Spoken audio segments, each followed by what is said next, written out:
Proceso de elaboración de la reseña y el comentario crítico. Buen día, jóvenes. El tema que vamos a trabajar es el proceso de elaboración de la reseña y el comentario crítico, que forma parte del módulo 3 de su curso de Lengua y Comunicación 2. Ahora bien, antes de entrar al tema, quiero hacerles una pregunta sencilla para que reflexionen. ¿Alguna vez le han recomendado una película a algún amigo? Tal vez una serie o una canción, y le han explicado por qué fue que les gustó. O al revés, les han advertido que no vea algo porque les pareció aburrido o malo y le han dado sus razones. Si alguna vez hicieron eso, quiero que sepan que ya estaban practicando, sin darse cuenta, algo muy cercano a lo que hoy vamos a ver, a hacer de forma correcta y estructurada. Hoy van a descubrir que escribir una reseña o un comentario crítico no es una tarea difícil ni aburrida. Lo primero que necesitamos tener muy claro es qué son estos dos tipos de texto. La reseña y el comentario crítico son documentos que nos permiten expresar una valoración de una obra que hemos analizado. Esa obra puede ser de cualquier tipo: literaria, artística, científica, una película, un libro o incluso un concierto.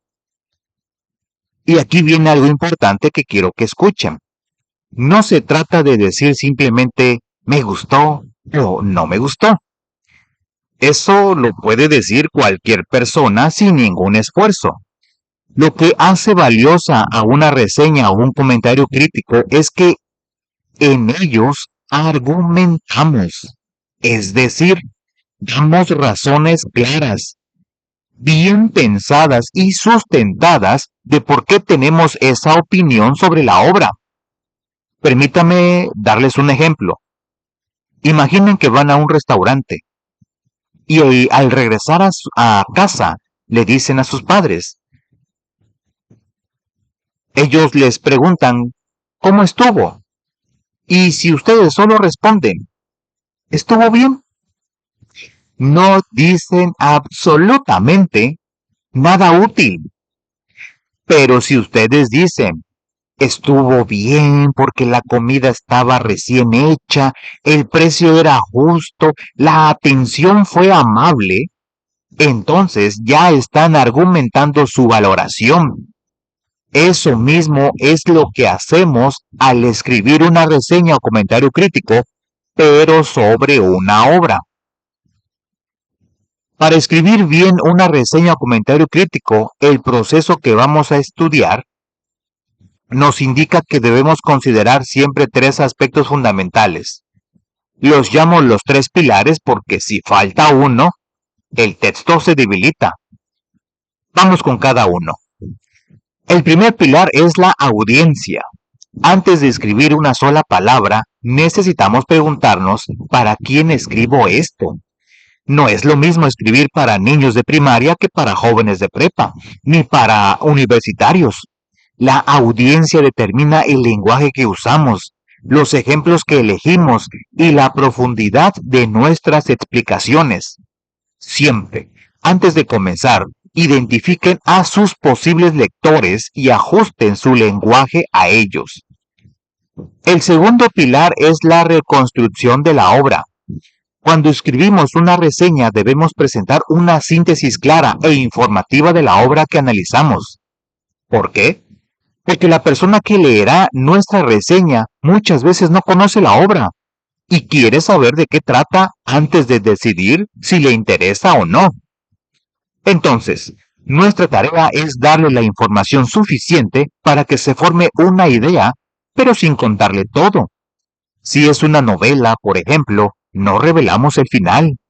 Describimos los temas centrales, el ambiente, los personajes y el estilo del autor. El tercer pilar es la valoración argumentada. Este es, sin duda, el más importante. Toda opinión que expresemos sobre la obra debe estar respaldada por argumentos sólidos. Sin argumentos, nuestro texto es solo una impresión personal sin peso. Con argumentos se convierte en una crítica genuina y confiable. Recuérdenlo, opinar sin argumentar no es criticar, es solo preferir. Muy bien, ahora que ya sabemos qué son estos textos y cuáles son sus tres pilares, vamos a ver cómo se construyen. Y aquí es donde entra el proceso de elaboración, que se divide en 5 etapas que deben seguirse en orden.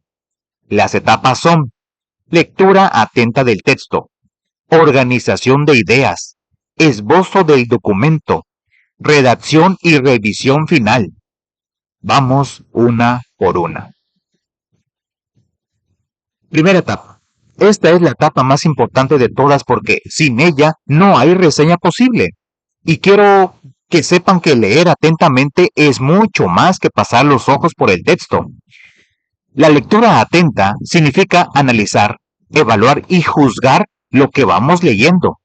Por eso se llama una lectura atenta y reflexiva. Quiero hacerles una pregunta y sean honestos. Cuando leen en su celular, en redes sociales o en páginas de internet, ¿realmente leen con atención? ¿O están pasando rápidamente de un contenido a otro sin detenerse a pensar? Esa lectura rápida y superficial que practicamos en las pantallas es exactamente lo opuesto a la lectura atenta que necesitamos para elaborar una buena reseña. No está mal leer rápido en algunos contextos, pero para este tipo de trabajo necesitamos cambiar el ritmo. Para apoyar esta lectura atenta, el proceso nos da algunas sugerencias muy prácticas que les voy a mencionar. Primero, practiquen la lectura diariamente hasta que se convierta en un hábito. Segundo, usen el diccionario cuando encuentren palabras que no conocen. Cada palabra nueva que aprenden es una herramienta más para expresarse mejor. Tercero, subrayen lo más importante mientras leen, porque eso les ayudará a recordar las ideas clave. Cuarto, identifiquen las ideas principales de cada párrafo. Quinto, no ignoren las imágenes, tablas y gráficos que acompañan al texto, porque también son parte del mensaje. Sexto, apoyen su comprensión con esquemas y mapas mentales. Y hay un séptimo punto que me parece útil. Aprendan a identificar los conectores del texto, que son las palabras que enlazan ideas entre sí. Por ejemplo, cuando ven palabras como además, también o de igual manera, es una señal de que lo que viene a continuación refuerza la idea que se está desarrollando.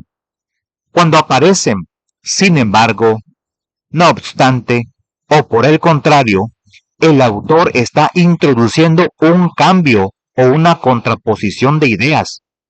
Y cuando leen, en resumen, en conclusión, por tanto, el autor está llegando a un cierre o síntesis de su argumento. Reconocer estos conectores les permitirá seguir con mucha más facilidad la lógica de cualquier texto que lean. Ahora bien, mientras realizan esta lectura atenta, deben ir recabando información del texto. Para eso, el proceso nos propone responder 7 preguntas clave. ¿Quién? ¿Qué nos lleva al autor? ¿Cuándo? La época en que fue escrito. ¿Qué? El tema central. ¿Cómo? El tipo de texto. ¿A quién? Los destinatarios. ¿Por qué? El objetivo del autor. ¿Y para qué? La finalidad del texto. Si logran responder estas 7 preguntas, tienen en sus manos la información esencial para comenzar a construir su reseña o comentario crítico. Y les doy un consejo adicional. Tomen notas durante la lectura y anoten citas textuales que luego puedan usar para reforzar sus argumentos. Una cita bien elegida puede darle mucha más fuerza a lo que quieren decir. Dentro de esta primera etapa de lectura también es fundamental que aprendan a distinguir entre las ideas principales y las ideas secundarias de un texto. La idea principal de un escrito se puede localizar respondiendo a la pregunta ¿qué es lo que resume el texto? Y la respuesta siempre debe escribirse en una oración corta y clara. Las ideas principales de cada párrafo son los conceptos más importantes que aparecen en él y que le dan sentido al texto completo. Las ideas secundarias, en cambio, son las que refuerzan o ejemplifican a las ideas principales. Sirven para dar detalle, profundidad y contexto a la temática central del texto. No son menos importantes, pero sí tienen un rol de apoyo. Piénselo así.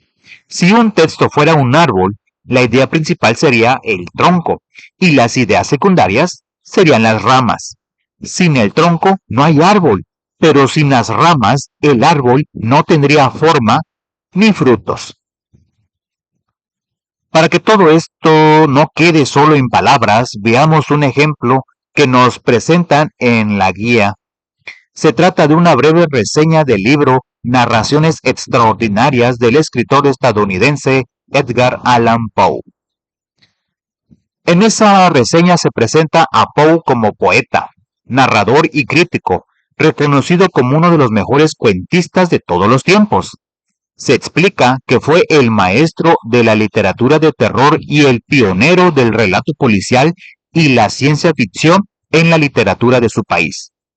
Pero lo más interesante que señala la reseña es que la mayor contribución de Poe al mundo literario fue demostrar que el cuento, como género breve, tenía tanto valor expresivo como la novela, y que merecía el mismo reconocimiento y prestigio. Finalmente, la reseña menciona algunos de los títulos más representativos de la colección, como El gato negro, El corazón delator, Berenice y La máscara de la muerte roja, entre otros. Quiero que noten algo importante en este ejemplo. Esa reseña cumple perfectamente los tres pilares que vimos. Está dirigida a lectores en general, con un lenguaje accesible. Eso es considerar la audiencia.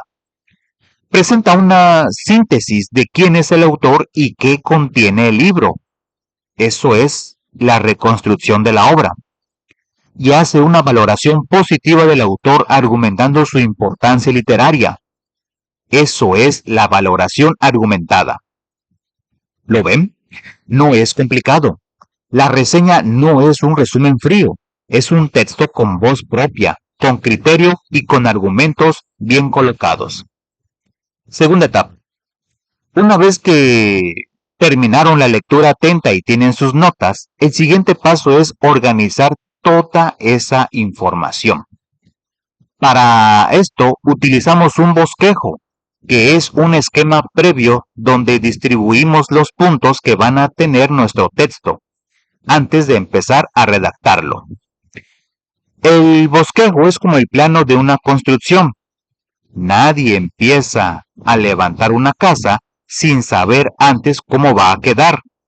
Si lo hicieran, las habitaciones quedarían en lugares que no tienen sentido. Las puertas no coincidirían con los pasillos y la construcción entera sería un caos. Lo mismo pasa con un texto escrito sin planificación.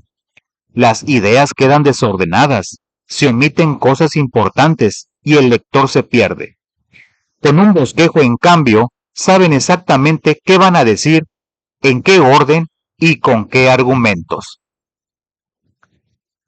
Con el bosquejo listo, llega el momento de escribir. Aquí producen su primer borrador. Y quiero que tengan muy claro, el primer borrador no tiene que ser perfecto. Su función es convertir las ideas organizadas en texto continuo. Nadie, ni los mejores escritores del mundo, produce un texto perfecto en su primer intento. El borrador es el punto de partida, no el destino. Al redactar, vayan revisando que su texto contenga todo lo que el bosquejo propone.